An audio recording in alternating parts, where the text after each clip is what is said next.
সামাজিক যোগাযোগ মাধ্যমে ছড়িয়ে পড়া একটি ভিডিওকে কেন্দ্র করে আলোচনা এসেছেন সাতক্ষীরা ৪ শ্যামনগর কালীগঞ্জ আংশিক আসনের সংসদ সদস্য ও বাংলাদেশ জামায়াতে ইসলামীর নেতা গাজী নজরুল ইসলাম। সোমবার ২১শে জুলাই রাতে ভিডিওটি ভাইরাল হওয়ার পর বিষয়টি নিয়ে দেশজুড়ে ব্যাপক আলোচনা শুরু হয়।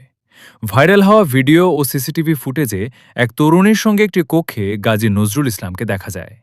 ফুটেজের বিভিন্ন অংশে তাকে মোবাইল ফোনে কথা বলতে এবং ওই নারীর সঙ্গে ঘনিষ্ঠ অবস্থায় দেখা যাওয়ার দাবি করা হচ্ছে। ভিডিওটি প্রকাশের পর সাতক্ষীরা জেলা জামায়াত সংশ্লিষ্ট একটি প্ল্যাটফর্ম প্রথমে দাবি করে এটি কৃত্রিম বুদ্ধিমত্তা এআই ব্যবহার করে তৈরি। তবে পরবর্তীতে একই কক্ষের আরও কিছু ভিডিও সামনে এলে দলের স্থানীয় নেতারা জানান ভিডিওতে থাকা তরুণী এমপি গাজী নজরুল ইসলামের দ্বিতীয় স্ত্রী।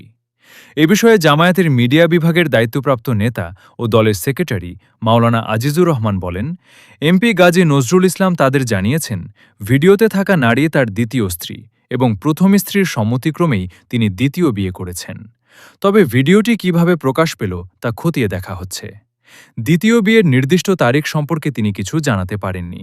অন্যদিকে ভিডিওটি নিয়ে সামাজিক যোগাযোগ মাধ্যমে ভিন্ন মত দেখা গেছে। কেউ এটিকে বাস্তব ভিডিও বলছেন, আবার কেউ এআই প্রযুক্তির মাধ্যমে তৈরি বা বিকৃত হওয়ার আশঙ্কার কথা উল্লেখ করছেন। এদিকে তথ্য যাচাইকারী কয়েকটি প্রতিষ্ঠানের প্রাথমিক বিশ্লেষণে ভিডিওতে এআই বা ডিজিটাল ম্যানিপুলেশনের সুস্পষ্ট কোনো আলামত পাওয়া যায়নি বলে দাবি করা হয়েছে। সিসিটিভি ফুটেজের টাইমস্ট্যাম্প অনুযায়ী ভিডিওটি ২০২৩ সালের ১০ জুলাই ধারণ করা হয়েছিল, তবে ঘটনাস্থল এখনও নিশ্চিত হওয়া যায়নি। এ বিষয়ে বক্তব্য জানতে এমপি গাজী নজরুল ইসলামের সঙ্গে একাধিকবার যোগাযোগের চেষ্টা করা হলেও তার কোনো প্রতিক্রিয়া পাওয়া যায়নি। এদিকে সংশ্লিষ্ট সূত্রে জানা গেছে ভিডিওতে থাকা তরুণীর বয়স ১৮ বছর ২ মাস বলে দাবি করা হয়েছে। রাস্তা মানে না, ঘাট মানে না, মানুষ মানে না, যখন বুঝা মতো তাই সে তার মধ্যে